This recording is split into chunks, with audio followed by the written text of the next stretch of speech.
Hello and welcome to a very special cover story conversation. Special because I have one of my favorite guests with me, Suhel Seth, marketer, brand strategist, but best known for speaking his mind. And today he's written his mind. He's out with this book. Sorry. Well, you said it. Okay, let it go. He said, Actually, it's What the Fish. What the Fish India, WTF India, Are We Losing the Plot by Suhel Seth. So here it is, and this book is exactly as he speaks. So I would really urge you to read this, not just because it's Suhel. Suhel, I read this and I could hear your voice in my head. So I've had 2 hours of you speaking to me while reading the book because it sounds just like you. Are we losing the plot? So he's talking about the impatience with the systems that don't work, the red tape that surrounds all of us when we go to even do a simple thing like a driver's license or a traumatic thing like a death certificate. In fact, that's the chapter, Suhail, that really worked with me. The potholes on the road and the protests, it's this book, as you said, it's a very furious love letter. But to whom? I so love that description. See, many a time I've said that we've become the republic of rage. Anger is a non-productive emotion. And if you read history, you read psychology, they will always tell you that anger is destructive within. It saps your own energy. So you can either be angry or you can be upset with a view to providing solutions. The last people who had a problem for every solution were the communists, and they are almost extinct. I thought that it's important for people to know that we are the ones who have screwed up. When you throw an empty packet of wafers out of your expensive BMW on a public road, you do it because you believe you will get away. You won't do that in Switzerland. You won't do that in large parts of Europe. You won't, because there'll be a penalty, there'll be shame. So, two things have happened in India. One is we have regularized the irregular. Corruption is not supposed to be regular. There was a big industrialist who, on an editor's walk the talk program, said, "Oh, I've never bribed, but I've given speed money." What the hell is the difference? It's the same thing. I've said in the book, why should I have to go and pay a convenience fee, which is actually a form of extortion, to an agent, whether it's to register your house or whether it's for your driving license or whatever it is? Why should I do it? But the reason is we are too impatient and we want the easy way out. And a lot of our people, including some venerable industrialists, tom-tommed and almost glorified the word jugaad, which I think is the most reprehensible aspect of our country. Because jugaad is a byway. It is avoidance of actual innovation. Why do you think we have so many great minds in this country and we haven't produced a Facebook or a Google? You know why? Because of this. We do not have two things in our country. We don't have accountability, and we are great to castigate failure without understanding why we failed. We all say, "Oh, we have the best engineers, bade achhe dimag hain, IIT, blah, blah, blah." Why do so many of our bridges collapse? Why do we elect the same jokers year after year? The BJP government in Haryana has no bloody business to exist. Khattar was terrible. Saini is worse. Both are absolute dolts, if I could call them that. Both have been terrible chief ministers. Both have been voted. Is this book out of all the rants I've seen you on Twitter? Is this Not at all. So the idea for the book actually was Chiki Sarkar's. I hate attributing it to her. It was her idea, but it emanated from an intervention that I made last year in 2025 when there was an Indian Express event in Delhi where the LG and Amitabh Kant were speaking, the then LG Saxena. And I said, look, I don't know what you guys are talking about, but we have the most unsmart city in the form of Gurgaon. It's a shame. It's a national shame. It's a shame because it has the richest per capita income, where cars are routinely stuck because of flooded waters. And, that kind of went viral. And people kind of woke up and, people said, I started getting messages, you've talked about Gurugram, please come to Alibag, see what's happening there. Please come to Bangalore, what's happening? I am not an activist. I do not believe activism gets you anything. I'm not a cause liberati, oh, let's wave a flag on a particular cause. But I believe that there is time for us no longer to introspect, but to act. So what will happen post the book? It's not going to be end with the book. We're going to involve RWAs, because I've worked on RWAs. I created the word Bhagidari for Sheila Dikshit. Yes, That I was remember my that. word. The RWA program. Exactly. And the whole thing was partnership between government and the citizen. So we're going to rope in RWAs, and no one is going to say, isko goli maro, isko galiyan do. No. Please tell us what's wrong, and we will flag this off to the people who must be accountable. And let me tell you, after I raved and ranted against Saini, the Chief Secretary of Haryana camped in Gurugram for 6 days. But it's still a mess. I mean, Gurugram gets flooded at the drop of a droplet. And no one seems to do anything about it. Bunch of jokers, if you ask me. Well, we did ask you and did answer, but as you yourself said, the roads are bad because the tender is given not to the best performer, but to the lowest bidder. So the systems need to be changed. And what I like about the book is you said, I've had enough. He's reached his I've had enough moment. You also talked about the solutions. You're saying the chalta hai attitude is no longer works. Absolutely. And the failure like this. So let's talk about the solutions. So the solutions, as I mentioned in the book, are as follows. A, we need to stop taking crap that we are doled out ad nauseum. We need to make our elected officials accountable. See, there's a very interesting part in the book about the bureaucracy. That's the favorite chapter. Yeah, the bureaucracy in the British was meant to manage the colony, not to serve. Today, they're supposed to serve the people, but they are the Rajas. We have only replaced the Raj with these Rajas.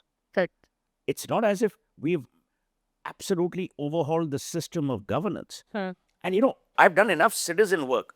One thing that I didn't mention in the book, which I should have, but now that we're discussing it, many years ago when I was in Calcutta, I launched something with a lot of people, A.V. Iyengar, Ram Ray, something called Concern for Calcutta.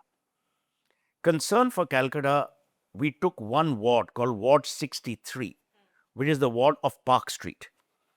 And we put guardrails, we cleaned it up, we put great signages. And it was wonderful. We emptied out the garbage vats, we cleaned up those areas, and people started noticing. And people said, oh, wow, why doesn't Concern for Calcutta do it in Rash Bihari Avenue? Why don't you do it in Goria Hat? Why don't you do it here?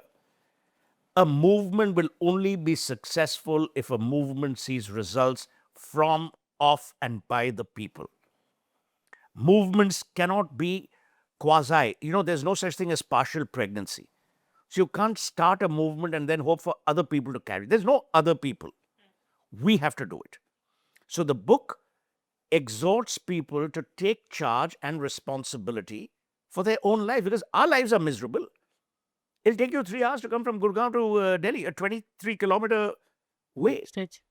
Even before the national highways or whatever the goddamn highways that are being inaugurated at the drop of a hat, they have potholes even before the inauguration. That's the other thing I've mentioned. That our inaugurations are about red ribbons, which are consumed by red tape. You have to choose what color of red do you want to see. And my point is that this India deserves better. The Indian deserves more.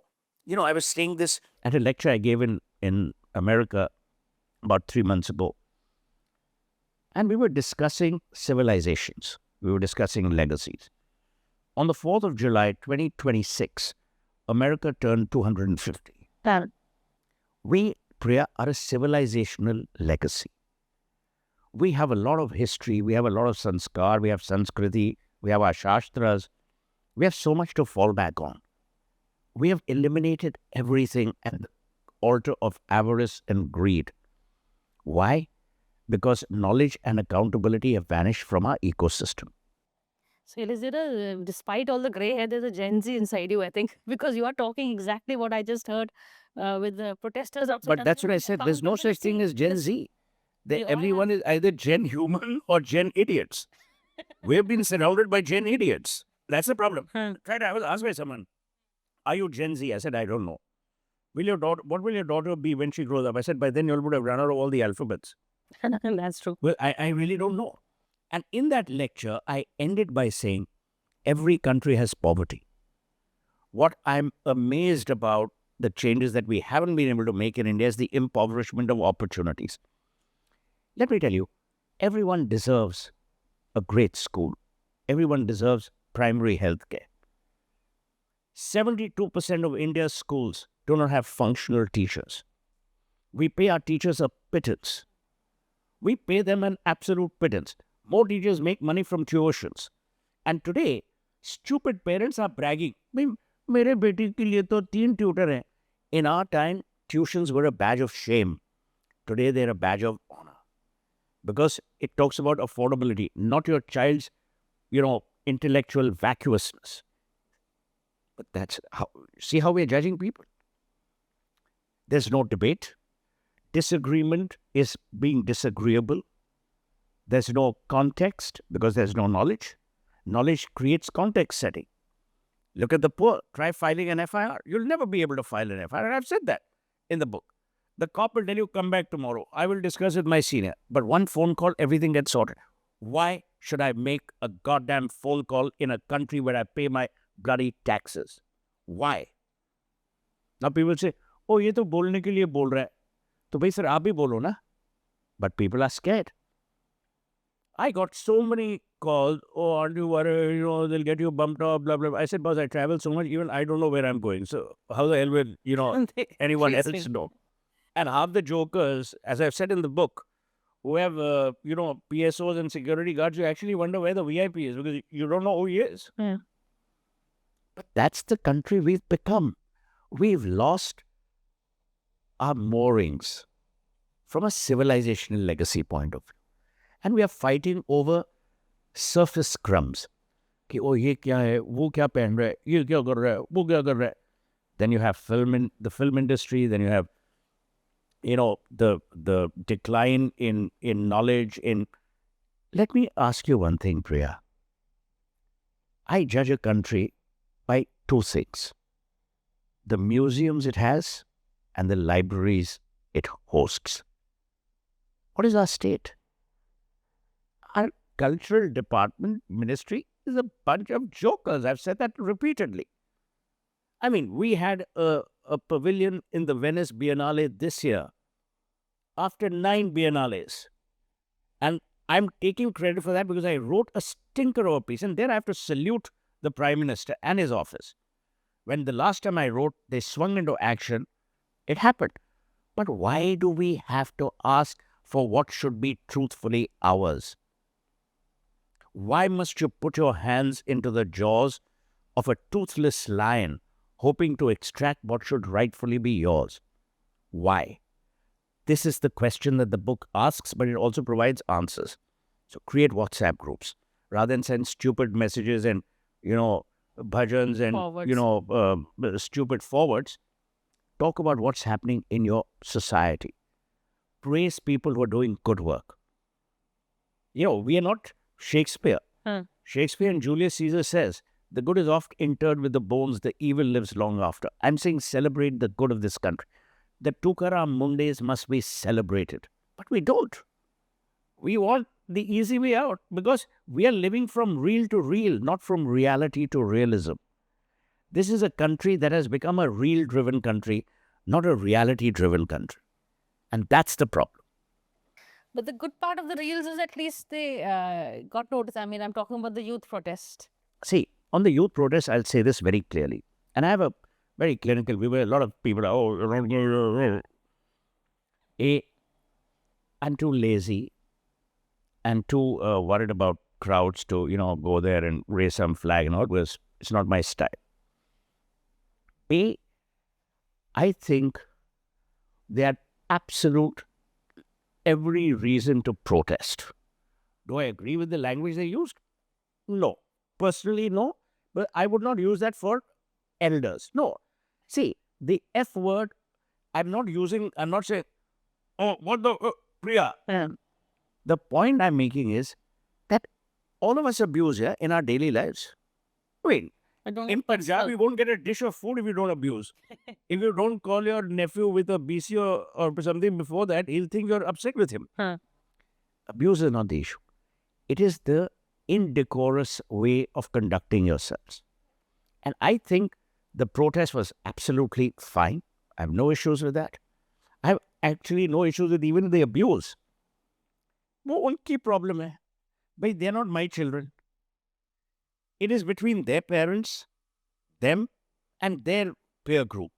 Who are we to say, oh, please don't abuse? If they think abuse is their only form of solace, fine. Again, we miss the woods for the trees. Everyone is talking about उसने ये गाली बकी, उसने ये किया, उसने किया. मुद्दा सही था कि नहीं था? सही था. मुद्दे के ऊपर आपने टिप्पणी की नहीं की. 20 दिन आपने ये चलाया. उसके बाद जो आपको करना था पहले दिन पे आपने किया. तो फिर 20 दिन क्यों? Why do we postpone the inevitable?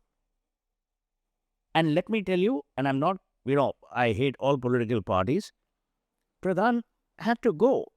But don't blame it all on Pradhan. You had a succession of HRD ministers who have created a bloody mess.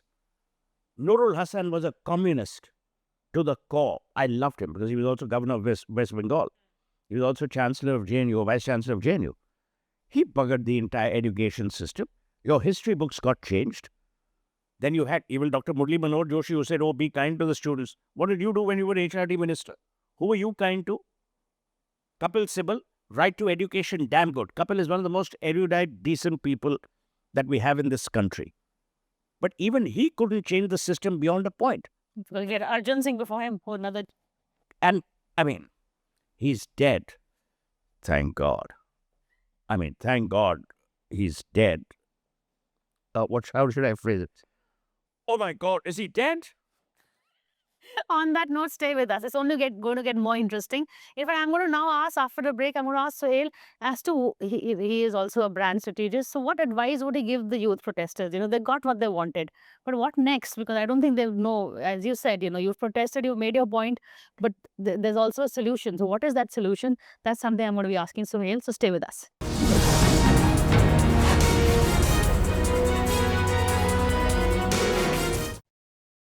Hello and welcome back to a cover story conversation. I have with me Suhel Seth and we have his book. I'll let you to figure out the title yourself. I'm not. What the fish? What the I fish? live in Gurgaon, you have to swim, flooded waters, fish are in it. Okay. On that note, in fact, every time Suhel is in a traffic jam, we know because he tweets about it. So we say, oh, he's stuck again behind a BMW and a Range Rover or something that you know. Yeah, which I've said. Between a Range Rover and a Mercedes. Yeah, because Gurgaon has only those cars. Well, yeah. And the potholes. But, okay, so here the youth protest, you said they had reason to protest. They got Dharmendra Pradhan's resignation. But as you very rightly said, he's the symbol. But the problem is much larger. And it's a systemic one that's inherited down the years. So there's an old phrase I used to use in debating. Operation successful, patient dead. That's what's happened. Have you sorted the real malaise? And societies which work on the surface will never be able to solve the real issues. The affliction and the malaise is much deeper. And let me explain what it is. We by nature are short of jobs. We're a country with jobless growth, established fact. We're a country with declining jobs. It's going to get worse with AI interventions. Which are the largest sectors of employment in any economy in the world? Tourism and real estate. Both we have screwed multiple times over. Real estate, other than 3 or 4 companies, all of them are rascals. They should all be behind bars or, committed to death if I had my way. No, very... Yeah, but they're all rascals, you know that. Other than, I would say, I'm talking about Delhi, other than DLF, Central Park, maybe that's about it. Who else? In Bombay, you have a lot more decent bunch of people, comparatively, but otherwise, the rest are all land sharks. They're rascals. So I don't care for them. Both these sectors we have ruined. And here, let me tell you, what Narendra Modi did was remarkable. And I'm seeing the results because, having advised so many of the groups, you're seeing actual revenue results. By suggesting to people, which basically is a quasi-instruction, wed in India, and dekho apna desh, the tourism which is of domestic nature, has improved manifold. But let me give you statistics that will shock your mind. Paris, single city, 72 million tourists a year. India, huge country, 38 million. Therein lies a tale. This problem has been with us since 2000. When the late Bicky O'Broy was around, we started the WTTC chapter for India, the World Travel Tourism Council. And I was advising WTTC, and the same problems have remained. Yes, digitization has helped airports. Our airports are amongst the finest in the world. I mean, compare them to Heathrow, we're like smelling of roses. But it is impossible for people to open hotels. Land prices are insane.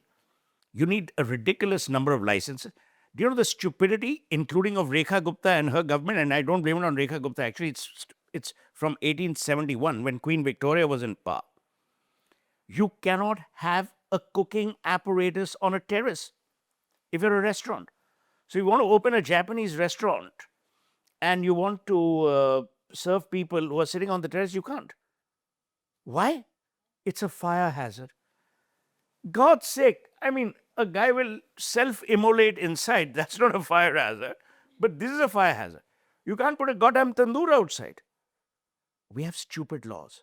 You have the law CRZ. So, please come. We are opening a new beach hotel. The flipping beach is 27 kilometers away. And it allows you to swim because the water's, I mean, everything is bloody flooded before you hit the beach.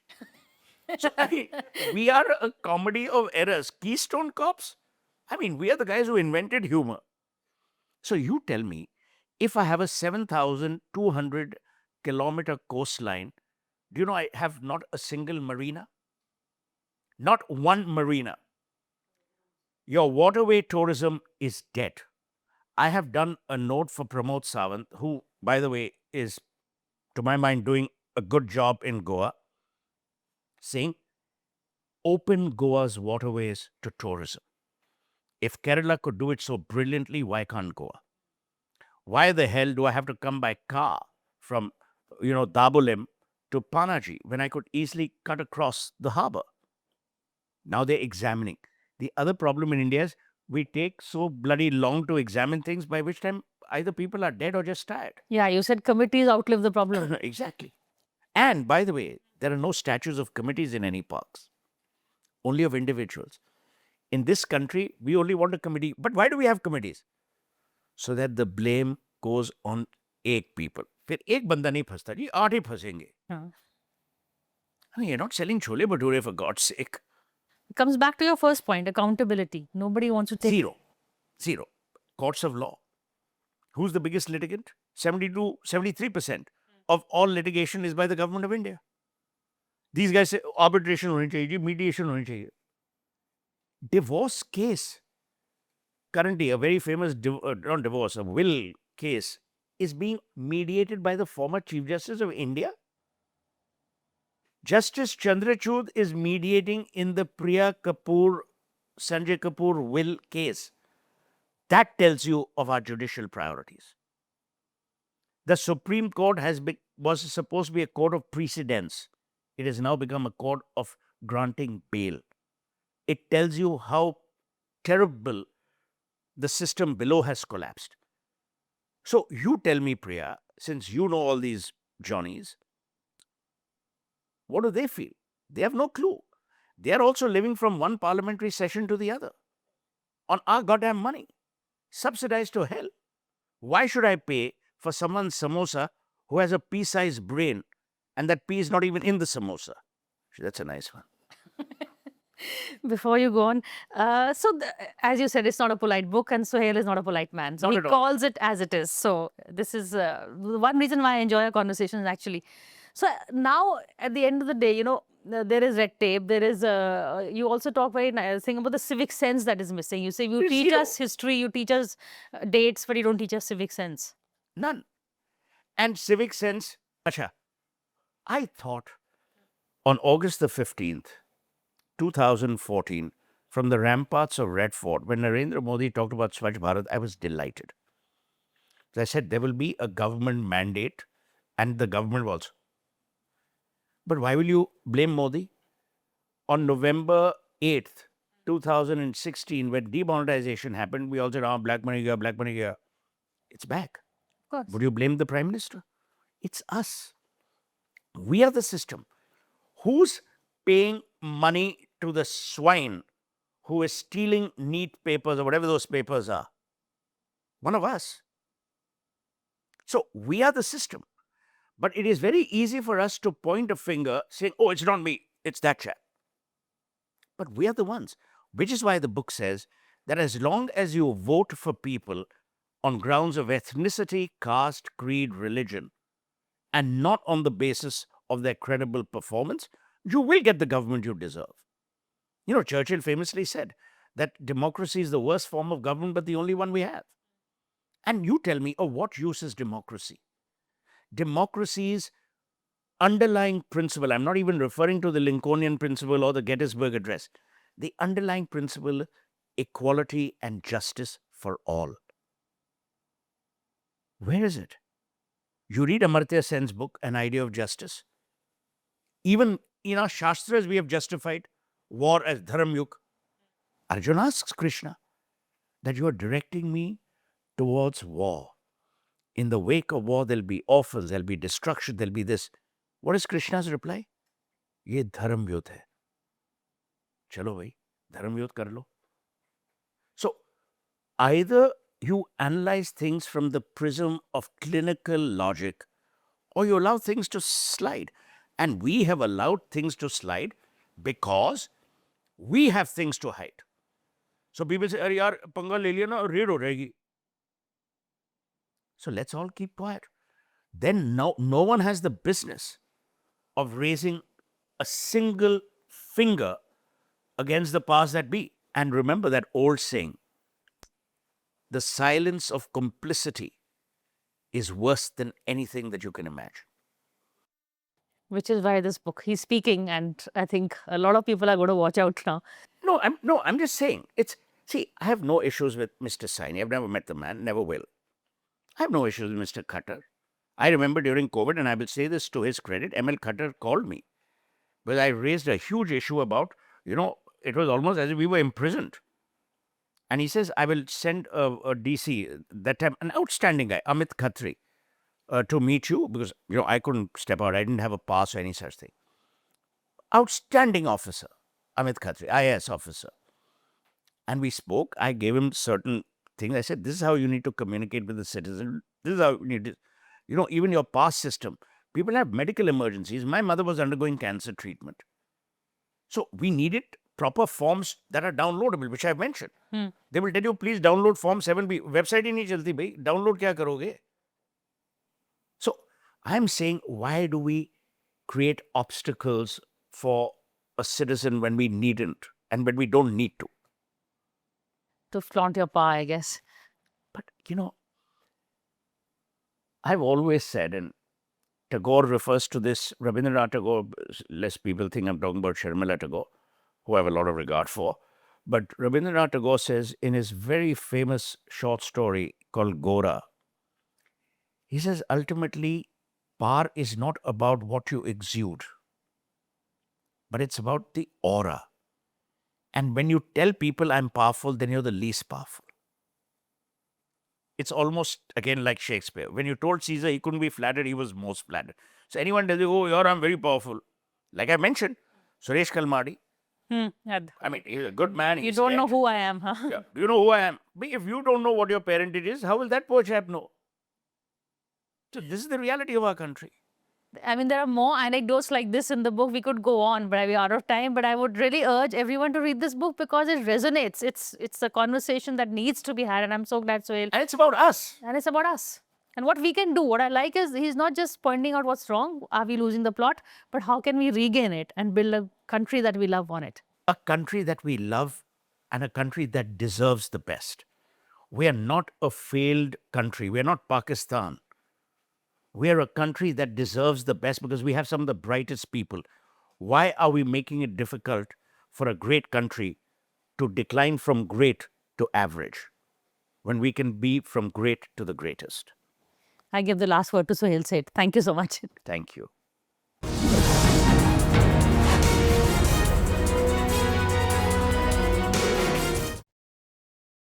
For more such videos, subscribe to the NewsX YouTube channel, hit the bell icon.